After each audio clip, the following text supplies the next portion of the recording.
नमस्कार दोस्तों, कैसे आप सभी लोग। आज तारीख 3 जुलाई 2024 है, दिन बुधवार। हिंदी तिथि की बात करें तो आज आषाढ़ माह की कृष्ण पक्ष की द्वादशी तिथि है। एक बार फिर से दोस्तों हाजिर हो गए आपके सामने राजस्थान की आज की 40 और गर्मा गर्म बड़ी खबरों को लेकर। बताएंगे आपको सभी खबरों के बारे में विस्तार से, लेकिन उससे पहले आज की बड़ी खबरों पर, मुख्य समाचारों पर, टॉप हेडलाइंस पर एक नजर डाल लेते हैं। राजस्थान में अब खोले जाएंगे नए स्कूल, कोटा में बनेगा ग्रीनफील्ड एयरपोर्ट। बताएंगे दोस्तों आपको भजनलाल कैबिनेट में लिए गए बड़े फैसले। इसी के साथ ही दोस्तों राहुल गांधी के बयान पर आक्रामक हुए सीएम भजनलाल शर्मा। बताया हिंदू क्या है, राहुल गांधी के संस्कारों पर भी उठा दिए सवाल। वहीं दोस्तों स्वामी निश्चलानंद शंकराचार्य बोले संविधान का धर्म के हिसाब से निर्माण हो। निश्चलानंद इसके लिए 204 देशों के संविधान का करेंगे अध्ययन। वहीं दोस्तों मौसम को लेकर एक बड़ी अपडेट आई है। राजस्थान पर अगले 3 दिन पड़ने जा रहे हैं भारी जोरदार बारिश का ऑरेंज और येलो अलर्ट हुआ जारी। जानने के लिए दोस्तों बने रहिए, बताएंगे आपको राजस्थान में 6 जुलाई तक का मौसम कहा। इसी के साथ ही दोस्तों आपको बता दें आखिरकार बीजेपी को मिल ही गया विधानसभा उपचुनाव जीतने का फॉर्मूला। बताएंगे दोस्तों आपको आखिर क्या है वो फॉर्मूला। उत्तर प्रदेश के हाथरस में भगदड़ से 100 से भी ज्यादा की मौत। जयपुर की महिला ने बताई दर्दनाक आप बीती। समय रहते संभल जाओ वरना अगली बार तो सफाई ही हो जाएगा। लोकसभा में किस बात को लेकर बीजेपी पर भड़के हनुमान बेनीवाल। हिंदुओं का अपमान करना ये कोई संयोग है या फिर कोई प्रयोग। राहुल गांधी के हिंदू वाले बयान पर खूब बरसे पीएम मोदी। आखिर क्या क्या कहा पीएम मोदी ने, जानने के लिए दोस्तों बने रहे, बताएंगे आपको प्रदेश की 40 बड़ी खबरों के बारे में विस्तार से। लेकिन उससे पहले अगर अभी तक आपने चैनल को सब्सक्राइब नहीं किया तो सबसे पहले चैनल को सब्सक्राइब कर दे, वीडियो को लाइक कर दे और अपने कमेंट जरूर कर दीजिएगा। राजस्थान की आज की पहली और बड़ी खबर दोस्तों, राजस्थान में अब खोले जाएंगे नए स्कूल, कोटा में बनेगा ग्रीनफील्ड एयरपोर्ट। भजनलाल कैबिनेट में लिए गए दोस्तों बड़े फैसले। देखिए दोस्तों राजस्थान में विधानसभा स्तर की शुरुआत से एक दिन पहले भजनलाल कैबिनेट में कई अहम फैसले लिए गए। राजस्थान में कई नए स्कूल भी खोले जाएंगे, साथ ही कोटा में ग्रीनफील्ड एयरपोर्ट भी बनेगा। इसके अलावा राजस्थान के कई एयरपोर्ट पर कार्गो फैसिलिटी शुरू की जाएगी। Deputy CM doctor Premchand Bairwa, Rajyavardhan Singh Rathore और जोगाराम पटेल ने भजनलाल सरकार द्वारा कैबिनेट मीटिंग में लिए गए फैसलों के बारे में जानकारी दी है। Deputy CM doctor Premchand Bairwa ने कहा कि राजस्थान को विकसित बनाने के लिए भजनलाल सरकार लगातार प्रयासरत है। उच्च शिक्षा में 3 कॉलेजों को क्रियान्वयन किया गया है। प्रदेश में 3 फ्लाइंग स्कूल खोले जाएंगे। उन्होंने बताया कि किशनगढ़, भीलवाड़ा और झालावाड़ में फ्लाइंग स्कूल खोलने से रोजगार भी मिलेगा।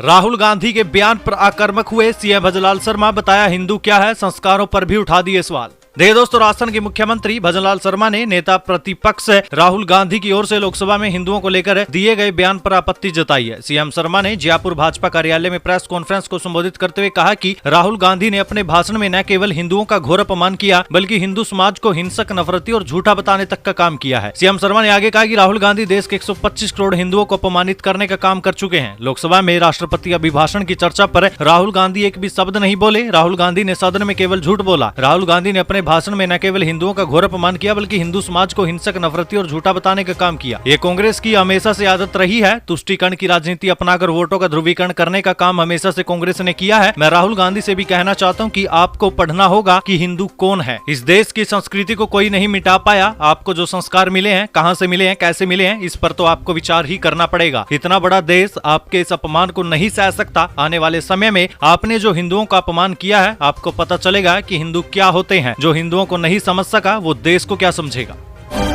अब राजस्थान में सरकार स्टूडेंट्स को देगी परिवहन भत्ता। इतने रुपए की होगी दोस्तों 3 किस्तें। देखिए दोस्तों सरकारी स्कूलों में पढ़ाई करने वाले विशेष आवश्यकता वाले बच्चे जो खुद चलकर स्कूल नहीं आ सकते और जिनको स्कूल तक लाने व ले जाने के लिए किसी व्यक्ति की जरूरत होती है, ऐसे छात्र और छात्राओं के अभिभावकों को शिक्षण स्तर 24-25 में परिवहन भत्ता दिया जाएगा। राजस्थान स्कूल शिक्षा परिषद ने सभी संस्था प्रधानों को इस बारे में दिशा निर्देश भी दे दिए हैं। योजना के तहत पात्र विद्यार्थियों और उनके अभिभावकों को हर 3 महीने में परिवहन भत्ता दिया जाएगा जो सीधे उनके बैंक खाते में जमा होगा। दोस्तों जिन विशेष आवश्यकता वाले छात्र और छात्राओं को सामाजिक न्याय और अधिकारिता विभाग या अन्य किसी योजना से परिवहन भत्ते की राशि मिल रही है, उन्हें ये भत्ता नहीं मिलेगा। पात्र छात्र और छात्राओं को अधिकतम 450 रुपए प्रति महीने से 10 माह के लिए 3 किस्तों में परिवहन भत्ता दिया जाएगा।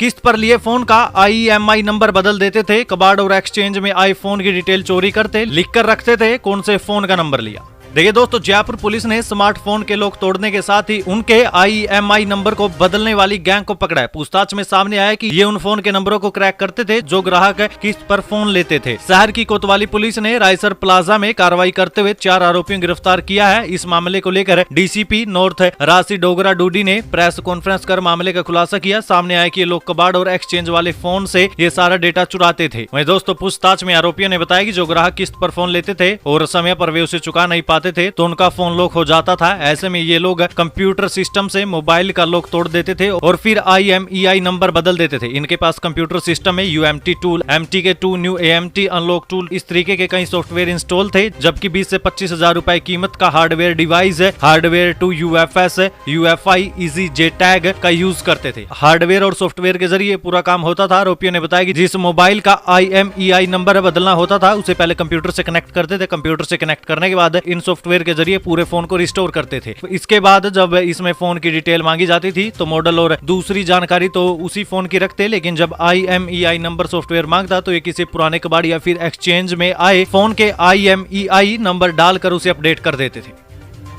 MDM हॉस्पिटल में फ्री ई-रिक्शा सुविधा, मरीजों को एक बिल्डिंग से दूसरी बिल्डिंग में जाने के लिए होंगे उपलब्ध। देखिए दोस्तों, MDM हॉस्पिटल में भर्ती मरीजों के लिए अब हर गेट पर फ्री रिक्शे की सुविधा होगी। ये सुविधा हॉस्पिटल में ही एक वार्ड से दूसरे वार्ड में जाने के लिए होगी। MDM हॉस्पिटल में 5 ई-रिक्शा का उद्घाटन अधीक्षक डॉक्टर नवीन किशोरिया ने किया। ई-रिक्शा को rotary club Jodhpur round town की ओर से हॉस्पिटल को उपलब्ध करवाया गया। गोडावण को बचाने के लिए बनेगा 8 करोड़ का पिंजरा। इनका डर भगाने के लिए बच्चों को हाथ से खाना भी खिला रहे हैं, साथ साथ में वॉक भी करते हैं। देखिए दोस्तों, राजस्थान में विलुप्त हो रहे गोडावण को बचाने के लिए मुहिम शुरू हो गई है। इनके लिए 8 करोड़ की लागत से पिंजरा भी तैयार किया जा रहा है ताकि ये लंबे समय तक जीवित रह सके। इतना ही नहीं, जैसलमेर के डेजर्ट नेशनल पार्क यानी DNP के स्टाफ ने अपना शेड्यूल तक बदल लिया। इनके बच्चों को डर नहीं लगे, इसलिए स्टाफ तक अपना शेड्यूल बदल चुका है। यहाँ तक कि इन्हें अपने हाथ से खाना भी खिला रहे हैं और इनके साथ वॉक भी करते हैं। इसी का नतीजा ये भी रहा कि धीरे धीरे इनका कुनबा बढ़ रहा है और इनकी संख्या अब 40 हो गई है। दावा किया जा रहा है कि इसी महीने 2 नए गोडावण का भी जन्म होने वाला है। 10वीं पास बेरोजगारों के लिए एक अच्छी खबर है। सुरक्षा जवान सुपरवाइजर भर्ती कैंप 8 जुलाई से शुरू, 22,000 रुपए तक मिलेगा मासिक वेतन। देखिए दोस्तों, भारतीय सुरक्षा दस्ता परिषद नई दिल्ली और ग्लोबल इंडिया प्लेसमेंट के संयुक्त तत्वाधान में झालावाड़ जिले के ग्रामीण और शहरी शिक्षित अभ्यर्थियों के लिए सैनिक सुरक्षा जवान और सैनिक सुरक्षा सुपरवाइजर के पदों पर भर्ती के लिए चयन परीक्षा का आयोजन 8 जुलाई से होगा। वरिष्ठ भर्ती अधिकारी रजत गंगवार ने बताया कि ग्रामीण और शहरी शिक्षित बेरोजगार अभ्यर्थियों को रोजगार प्रदान करने के लिए security skill council of India ने 8 जुलाई को झालावाड़ में सवेरे 9 बजे से लेकर दोपहर 12 बजे तक भर्ती कैंप का आयोजन करने का ऐलान किया है। वहीं प्रशिक्षण में चयनित अभ्यर्थियों के सफलतापूर्वक प्रशिक्षण प्राप्त करने के बाद 65 वर्ष की उम्र तक उन्हें स्थायी रोजगार प्रदान भी किया जाएगा। साथ ही सैनिक सुरक्षा जवान को 14,000 से लेकर 18,000 मासिक वेतन, सैनिक सुरक्षा सुपरवाइजर को 18,000 से 22,000 रुपए मासिक वेतन पर भारत सरकार व राज्य सरकार के अधीन राष्ट्रीय बैंकों, औद्योगिक प्रतिष्ठानों जैसे SBI, यस बैंक, चित्तौड़गढ़ का किला, कुंभलगढ़ का किला, दिल्ली का लाल किला, चांद बावड़ी, आभानेरी, भानगढ़ का किला, Qutub Minar, Gurgaon Hero Honda, Amazon, Flipkart, Jaipur JCB company में मानदेय दिया जाएगा। जोधपुर के रायका बाग स्टेशन आंदोलन को पायलट का समर्थन, रेल मंत्री को लिखी चिट्ठी, नाम सही करने की मांग, देवासी समाज ने दी थी जमीन। देखिए, जोधपुर के रायका बाग रेलवे स्टेशन के गलत नाम को लेकर विवाद है। देवासी समाज लगातार विरोध कर रहा है। उनकी मांग है कि स्टेशन का नाम सही लिखा जाए। अब कांग्रेस के राष्ट्रीय महासचिव सचिन पायलट ने देवासी समाज का समर्थन करते हुए रेल मंत्री अश्विनी वैष्णव को चिट्ठी लिखी है। पायलट ने रेलवे की तरफ से रायका बाग रेलवे स्टेशन का गलत नाम लिखे जाने पर आपत्ति जताते हुए इसे तत्काल सुधारने का अनुरोध किया है। वहीं पायलट ने राजस्व रिकॉर्ड्स में दर्ज तथ्यों के आधार पर इस स्टेशन का नाम रायका बाग की जगह रायका बाग लिखने की मांग की है। नाम सही लिखने की मांग को लेकर देवासी समाज की ओर से जोधपुर में कलेक्ट्रेट पर प्रदर्शन किया गया था। इस प्रदर्शन में बड़ी संख्या में समाज के लोग भी शामिल हुए थे।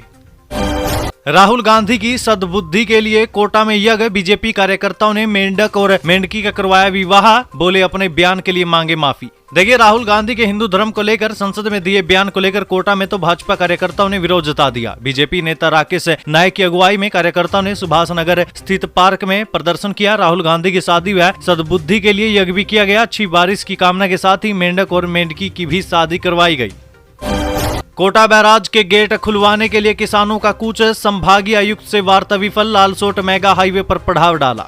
देखिए, कोटा बैराज के गेट खुलवाने के लिए किसानों ने कूच कर दिया। किसानों ने लालसोट मेगा हाईवे के पास पड़ाव डाल दिया। किसानों से संभागीय आयुक्त उर्मिला राजौरिया से हुई वार्ता भी विफल हो गई। किसान अपनी मांग को लेकर अड़े हुए हैं। किसान ट्रैक्टरों में चूल्हा, आटा, सब्जी लेकर रवाना हुए हैं। वहीं किसानों का कहना है कि CID की ओर से नहरों में अगर पानी नहीं छोड़ा गया तो वे खुद जाकर बैराज के गेट खोल देंगे।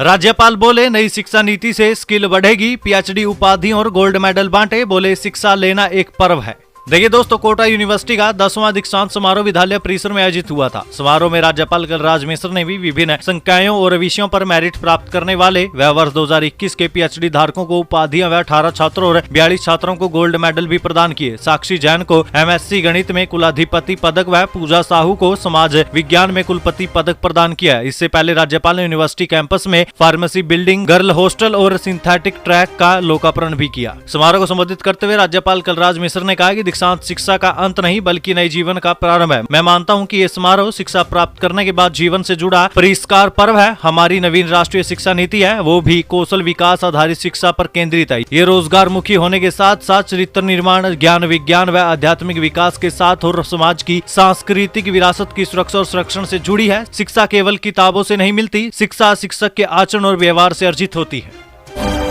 शंकराचार्य बोले, संविधान का धर्म के हिसाब से हो निर्माण। निश्चलानंद इसके लिए 204 देशों के संविधान का करेंगे अध्ययन। मानसरोवर के अभिनंदन भवन में शंकराचार्य ने प्रवचन दिए। देखिए दोस्तों, जगत गुरु शंकराचार्य स्वामी निश्चलानंद सरस्वती ने विधानसभा नगर धोलाई मानसरोवर स्थित अभिनंदन भवन में तीसरे दिन प्रवचन दिया था। इसके बाद शिष्यों को दीक्षा ग्रहण और पार्थिव शिवलिंगों का विधि विधान से अभिषेक करवाया। उन्होंने कहा कि धर्म के हिसाब से संविधान का फिर से निर्माण होना चाहिए। इसके लिए मैं 204 देशों के संविधान का अध्ययन भी करूंगा और किताब भी लिखूंगा। उन्होंने कहा कि पाकिस्तान और अमेरिका से भी आवाज आ चुकी है कि उनके पूर्वज सनातनी थे। मुगलों के शासन काल में बलपूर्वक धर्म परिवर्तन किया गया था। गुलाम नबी आजाद ने हमारी बात सुनकर कहा था कि हमारे पूर्वज कश्मीरी पंडित थे, परिस्थिति वश कुछ और हो गए। निश्चलानंद महाराज ने आगे कहा कि विधान ऐसा होना चाहिए जो यमराज को भी मानना पड़े। आजकल का संविधान ऐसा है जिसे यमराज मानता ही नहीं। पहले हमारा संविधान ऐसा दिव्य था कि धर्मराज व रामराज की प्रतिष्ठा उसी के आधार पर हुई। मनुस्मृति और याज्ञवल्क्य संविधान के आधार पर हमारे पूर्वजों ने शासन किया। दोस्तों, आप जगत गुरु स्वामी निश्चलानंद सरस्वती के द्वारा दिए गए इस बयान पर क्या कहना चाहेंगे? आपको क्या लगता है दोस्तों, जो स्वामी निश्चलानंद संविधान का धर्म के हिसाब से निर्माण करने की बात कर रहे हैं और कह रहे हैं कि मैं 204 देशों के संविधान का भी अध्ययन करूंगा, आपका इस बारे में क्या विचार है? आप इस पर क्या कहना चाहेंगे? अपनी राय कमेंट सेक्शन में जरूर दें।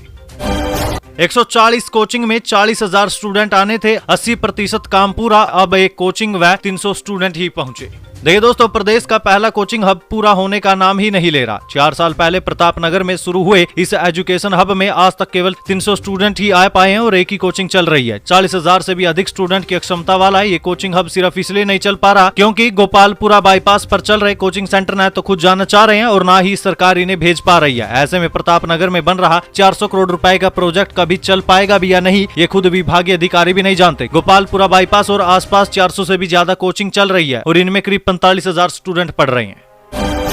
हाई सिक्योरिटी नंबर प्लेट को लेकर एक बड़ी अपडेट आई है दोस्तों। 6 महीने में 32 लाख वाहनों पर नंबर प्लेट लगानी थी, सिर्फ 2,75,000 लगी। कई राज्यों का टारगेट पूरा। देखिए दोस्तों, प्रदेशों में सुप्रीम कोर्ट के आदेश के बाद वाहनों पर हाई सिक्योरिटी नंबर प्लेट लगाने का अभियान चला है। इसी के तहत दिसंबर 2023 से नंबर के हिसाब से हाई सिक्योरिटी प्लेट लगाने का 6 महीने तक मौका भी दिया गया था। इसके बाद भी अभियान पूरी तरह से फ्लॉप रहा। राजस्थान के 32 लाख वाहनों में से अब तक सिर्फ 3.25 लाख वाहनों पर ही नंबर प्लेट लग पाई। इसका मुख्य कारण परिवहन विभाग ही है, क्योंकि जिम्मेदारों ने इसके प्रचार प्रसार के लिए कदम ही नहीं उठाया। दूसरा कारण खुद लोगों में इसके प्रति जागरूकता नहीं है। वहीं कई राज्य हाई सिक्योरिटी नंबर प्लेट का टारगेट पूरा कर चुके हैं। हालांकि परिवहन विभाग ने 31 जुलाई तक एक माह की समय को बढ़ा दिया है, जो पहले 30 जून थी। ऐसे में बाकी 28 लाख वाहनों पर भी एक महीने में ही हाई सिक्योरिटी नंबर प्लेट लग जानी चाहिए। ऐसा नहीं होने पर 2,000 से 10,000 रुपए तक का भी जुर्माना भरना होगा। इसके बारे में दोस्तों हम आपको पहले भी बहुत बार बता चुके हैं और एक बार और अब बता रहे हैं, क्योंकि अब इसकी डेट 31 जुलाई हो गई है। इसलिए आप अब 31 जुलाई तक अपने वाहन पर हाई सिक्योरिटी नंबर प्लेट लगवा ले।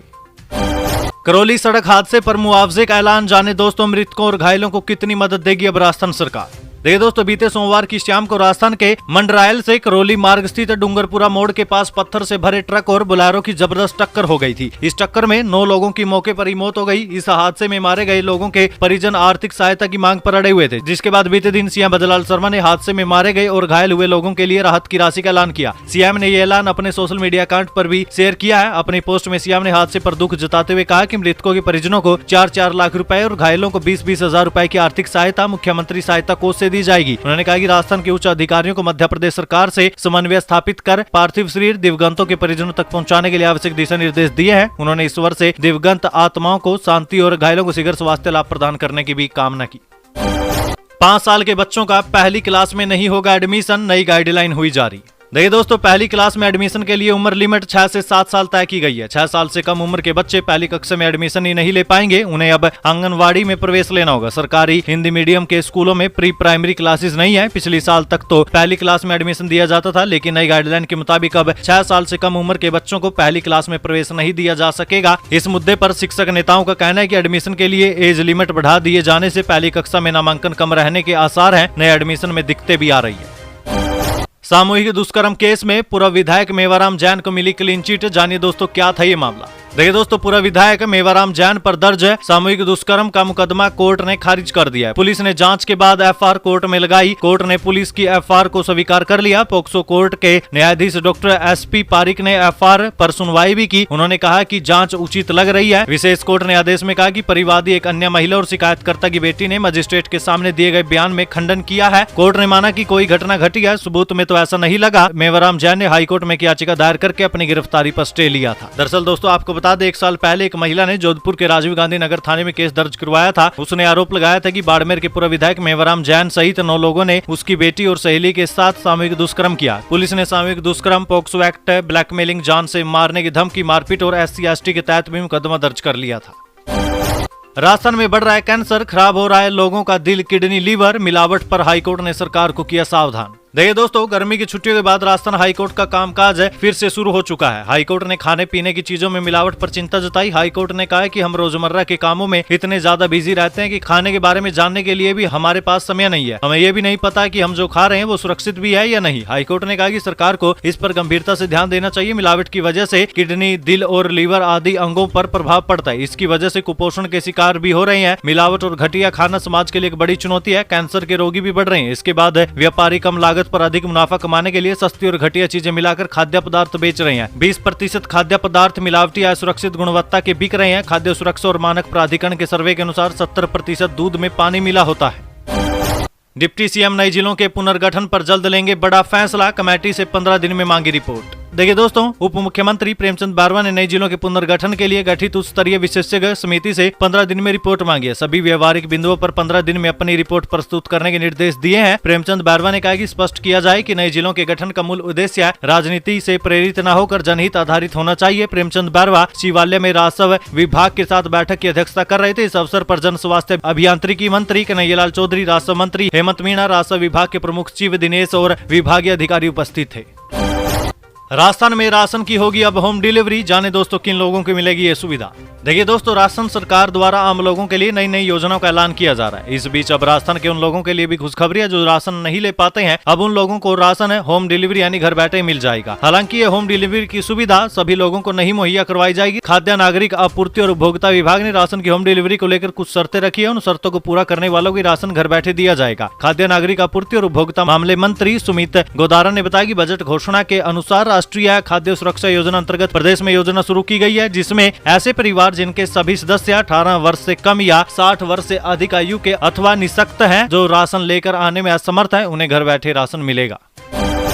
राजस्थान पर पड़ेंगे अगले 3 दिन भारी, जोरदार बारिश का ऑरेंज और येलो अलर्ट हो गया जारी। 6 जुलाई तक का हाल जाने दोस्तों। देखिए दोस्तों, राजस्थान में झमाझम बारिश ने लोगों की चुनौतियों को बढ़ा दिया है। बीते 24 घंटे के दौरान राजस्थान के कई हिस्सों में हल्की से मध्यम बारिश भी दर्ज की गई। 1-2 स्थानों पर भारी बारिश भी हुई। मौसम विभाग का कहना है कि राजस्थान में 6 जुलाई तक मौसम खराब रहेगा। मौसम विभाग ने राजस्थान के कुछ जिलों में भारी बारिश का ऑरेंज और येलो अलर्ट जारी कर दिया है। हम आपको बताएंगे दोस्तों राजस्थान में इस हफ्ते में कैसा रहेगा मौसम का मिजाज। देखिए दोस्तों, मौसम का पूर्वानुमान जारी करने वाली निजी एजेंसी स्काईमेट वेदर की रिपोर्ट के मुताबिक राजस्थान में अगले 2 से 3 दिनों के दौरान दक्षिण पश्चिम मानसून के आगे बढ़ने के लिए परिस्थितियां अनुकूल है। मौसम विभाग ने 6 जुलाई के दौरान पूर्वी राजस्थान में, जबकि 3 जुलाई यानी आज पश्चिमी राजस्थान में भारी बारिश की संभावना जताई है।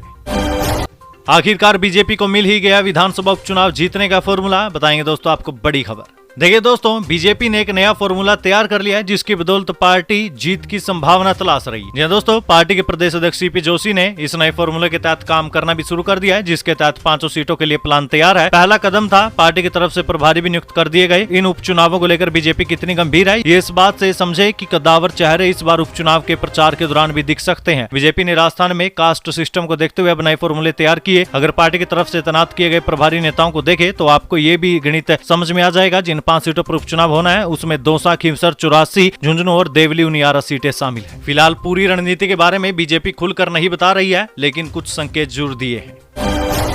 कांग्रेस के लिए अग्निवीर एक बड़ा मुद्दा, आगामी विधानसभा चुनाव में होगा सबसे मजबूत हथियार। देखिए दोस्तों, राजस्थान सहित उत्तर भारत के कई राज्यों में अग्निवीर का मुद्दा अब स्थानीय राजनीति को प्रभावित करने लग गया। लोकसभा चुनाव के दौरान प्रदेश के शेखावटी क्षेत्र में इस मुद्दे ने काफी असर दिखाया। अब एक बार फिर से कांग्रेस इस मुद्दे को लेकर मुखर हो रही है। आगामी विधानसभा चुनावों में कांग्रेस इस मुद्दे पर बड़ा स्टैंड ले सकती है। संसद के विशेष स्तर में राष्ट्रपति के अभिभाषण पर भी लोकसभा में विपक्ष के नेता राहुल गांधी ने अपनी बात रखी थी। राहुल गांधी ने अपने भाषण के दौरान अग्निपथ स्कीम को लेकर भी पीएम मोदी और बीजेपी को आड़े हाथों लिया था। डोटासरा ने भाजपा पर किया हमला, बोले राहुल की छवि खराब करने के लिए लिया सोशल मीडिया का सहारा। देखिए, राजस्थान कांग्रेस के अध्यक्ष गोविंद सिंह डोटासरा ने प्रेस वार्ता के दौरान भारतीय जनता पार्टी पर तीखा हमला बोला। उन्होंने कहा कि राज्य में पर्ची सरकार काम कर रही है, जिसे सीएम भजलाल ने प्रमाणित कर दिया है। उन्होंने आरोप लगाया कि सीएम केवल दिल्ली से आई पर्ची पढ़कर ही बोलते हैं। डोटासरा ने कहा कि राहुल गांधी ने जनता के मुद्दों को उठाया था, जिसमें अग्निवीर योजना, मणिपुर की घटना और बेरोजगारी के मुद्दे शामिल थे। उन्होंने भाजपा और आरएसएस पर निशाना साधते हुए कहा कि ये लोग हिंदू समाज के ठेकेदार नहीं है। राहुल गांधी ने कहा था, हिंदू न तो डरता है न ही डराता है। वहीं डोटासरा ने यह भी आरोप लगाया कि मोदी सरकार के 10 सालों में 70 पेपर लीक हुए हैं और मोदी विदेशों में घूमते हैं। उन्होंने कहा कि मोदी ने 2 करोड़ नौकरियां देने का वादा किया था, जो पूरा नहीं हुआ। राहुल गांधी ने बेरोजगारी, महंगाई और अन्य मुद्दों को सदन में उठाया, जिससे मोदी और शाह दोनों ही बेचैन हो गए। इसीलिए भाजपा ने राहुल गांधी की छवि खराब करने के लिए सोशल मीडिया का इस्तेमाल किया। बेरोजगारी भत्ता बना बड़ा मुद्दा, बजट स्तर में सरकार को घेरने की तैयारी में कांग्रेस। देखिए, बेरोजगारी भत्ते को लेकर पूर्व मुख्यमंत्री अशोक गहलोत के ट्वीट के बाद एक बार फिर से ये मुद्दा गहराता नजर आ रहा है और इस बार न केवल कांग्रेस बल्कि भाजपा विधायकों ने भी इसे लेकर सवाल उठाए हैं। 3 जुलाई से शुरू होने जा रहे विधानसभा स्तर के दौरान कांग्रेस पूरी तरीके से भजनलाल सरकार को घेरने की तैयारी में है। हाथरस में भगदड़ से 100 से भी ज्यादा की मौत, जयपुर के महिला ने बताई आप बीती। देखिए दोस्तों, उत्तर प्रदेश के हाथरस जिले में बीते दिन भोले बाबा के सत्संग में मची भगदड़ में 100 से भी ज्यादा लोगों के मारे जाने की सूचना आई है। मरने वालों में महिलाएं और बच्चे भी हैं। यूपी और उसके आसपास के राज्यों में सत्संग सुनने लोग आए थे। हादसे के बाद रोती बिलखती जयपुर की महिला मजदूर ने अपनी आपबीती बताई। हाथरस जिले के रत्ती भानपुर में भोले बाबा का सत्संग चल रहा था। इस दौरान जयपुर में मजदूरी कर रही सुनीता भी अपने पति आनंद और 3 साल की बेटी काव्या के साथ वहाँ गई थी। सुनीता ने बताया कि वो अकेले नहीं गई, बल्कि एक बड़ी गाड़ी में करीब 10 से भी ज्यादा लोग गए थे। सुनीता ने बताया कि सत्संग खत्म होते ही भगदड़ मच गई। भगदड़ में लोग एक दूसरे के ऊपर तक चढ़ गए। ऐसे में कई महिलाएं और बच्चे दब गए। अभी दोस्तों, हम आपको इस खबर के बारे में बता रहे हैं। अभी तक तो मृतकों की संख्या शायद और भी बढ़ गई होगी, लेकिन हाथरस के डीएम आशीष कुमार के मुताबिक तो 50 से 60 लोगों की मौत की सूचना अस्पताल से मिली थी। हालांकि हादसे को करीब से देखने वालों का दावा है कि मौत का आंकड़ा 100 के पार है। समय रहते संभल जाओ, वरना अगली बार लोकसभा में किस बात को लेकर बीजेपी पर भड़के हनुमान बेनीवाल। देखिए दोस्तों, आरएलपी के सुप्रीमो और नागौर सांसद हनुमान बेनीवाल लोकसभा में अपने भाषण के दौरान बीजेपी पर भड़क गए। उन्होंने बीजेपी की नीतियों की आलोचना करते हुए कहा कि अग्निवीर योजना को जल्द खत्म किया जाना चाहिए। बेनीवाल ने बीजेपी नेताओं से ये तक कह दिया कि अगर आप चाहते हैं कि हरियाणा और महाराष्ट्र आपके हाथ से न जाए तो समय रहते संभल जाओ। इस बार 237 पर आए हो, अगली बार 130-135 पर आ जाओगे। धीरे धीरे घट रहे हो। 400 पार का नारा दिया था, पहुंच गए क्या? राजस्थान के मंत्री यहाँ बैठे हैं। उन्होंने पिछली बार कहा था कि आप हमारी वजह से आ गए, मैं तो फिर वापस आ गया। 10-12 साथ हो रहा है।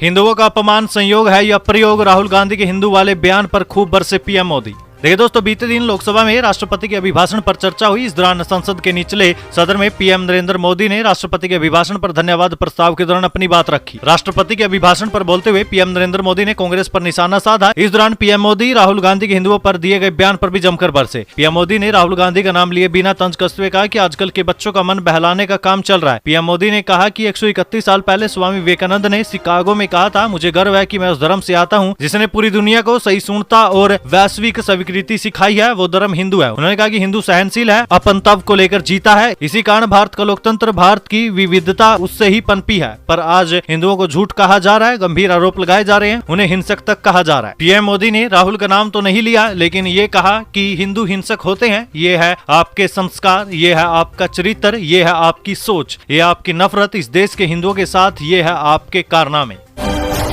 बेटियों के लिए एक बड़ी गुड न्यूज, अगर आपके पास है ये एक्स्ट्रा क्वालिफिकेशन तो कॉलेज में एडमिशन पर मिलेंगे आपको 5% बोनस अंक। देखिए, आत्मरक्षा से जुड़े खेलों में भाग लेने वाली छात्राओं को इस बार कॉलेजों में प्रवेश के लिए 5% बोनस अंक दिए जाएंगे। जिन छात्राओं के पास सेल्फ डिफेंस की उच्चतम श्रेणी ब्लैक बेल्ट है, उनको पहली बार सरकारी कॉलेजों में प्रवेश में सुविधा मिलने जा रही है। कॉलेज शिक्षा आयुक्तालय ने शैक्षणिक स्तर 2024-25 के लिए राज्य सरकार से अनुमोदित प्रवेश नीति में ये प्रावधान किया है। राजस्थान में बजट स्तर से पहले ब्यूरोक्रेसी में बड़ा बदलाव, 6 आईएएस अफसरों का हुआ तबादला। देखिए दोस्तों, राजस्थान में 3 जुलाई यानी आज से शुरू होने वाले बजट स्तर से एक दिन पहले ही ब्यूरोक्रेसी में बड़ा बदलाव देखने को मिल गया। कार्मिक विभाग ने बीते दिन 6 आईएएस अफसरों के तबादले की लिस्ट जारी की।